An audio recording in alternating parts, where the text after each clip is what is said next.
Setting goals correctly. Why do we have this lesson in the middle of other technical lessons like take profit strategies? Well, simple, because goal setting can make you or break you.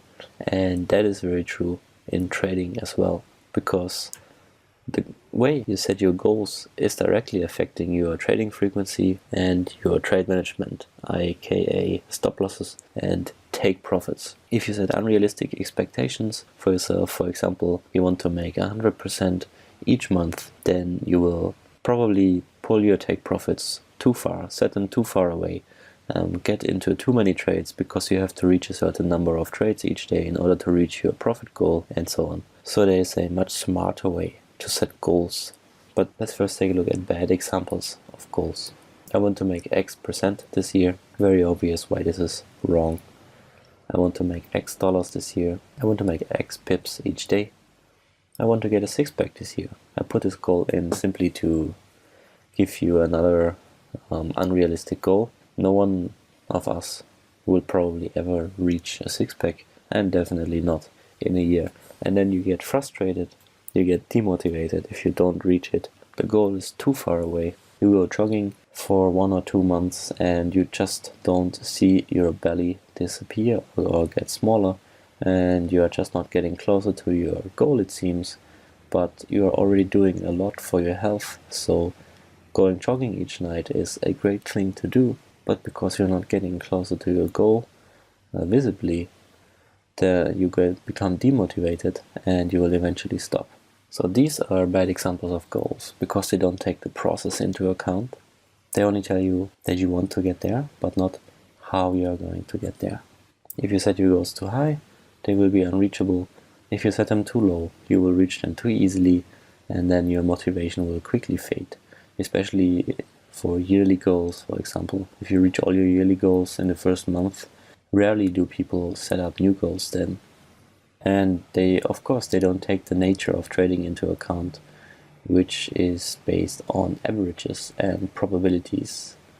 You can't say I am going to make X dollars this year because it's not realistic. I mean, if you have an account of $1 million and your yearly goal is to make $1, even that would be unrealistic because there's no guarantee that you're going to make a profit this year. And if your first trade of the year is a loser, suddenly you have put a lot of pressure on yourself to make back that money and that $1.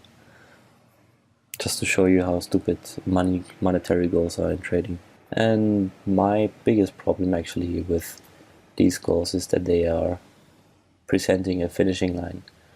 I had this one goal in my life to make 100,000 US dollars from poker, for example. And once I reached that, I felt empty. I felt like, what's next? I didn't feel particularly happy that I had achieved that goal. I just felt like I lost purpose by reaching that goal. The purpose that was my motivation all the time. And of course, they put pressure on your trading decisions, as I already said. So let's take a look at a few good examples of goals. I will execute my strategy to my best abilities and stick to my plan. Amazing goal. I will actively work on becoming a better trader and keep doing reviews. I will make 25 pips or 1 hour per day on average. The on average is bold here. And my goal is to make 25 pips per day actually, or ticks.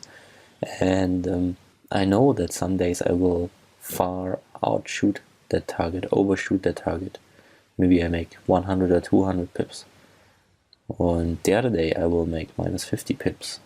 But the important thing is that I know that 25 pips per day on average is nothing to laugh at if I manage to do that per year, and it is very, very reasonable based on my historical performance. So if I overshoot that goal, I can pat myself on the shoulders. If I stay below, it will be very easy for me to make it up the next day and I won't be frustrated. But it gives me kind of a target corridor to aim at. And related to the six-pack goal, I will be an active, sporty person, push my limits, and eat healthy. As you can see, all these goals are process-oriented. They don't put too much pressure on you, but they still motivate you a lot. They will help you to become a better person or trader each and every day, They don't seem too far away, they don't seem too easy. They take the nature of trading into account based on probabilities, and they will not stop you out once you reach them, because they are formulated as processes. So it is really hard to formulate processes in a way that they turn into unrealistic expectations, but they still push you nevertheless. And that is the important part. They push you to become a better trader, but they don't push you to manage your trade with the wrong premises. They don't push you to remove your stop loss because you have to stick to your daily goal and all that stuff. I hope this makes sense to you. If you have already made up your goals for this year, then now maybe it's time to go over them, revise them, and you will quickly find out that this goal setting approach will keep you on track much better. It will help you reach your goals much faster, and you will feel much better about yourself doing it this way. And your trading will thank you as well.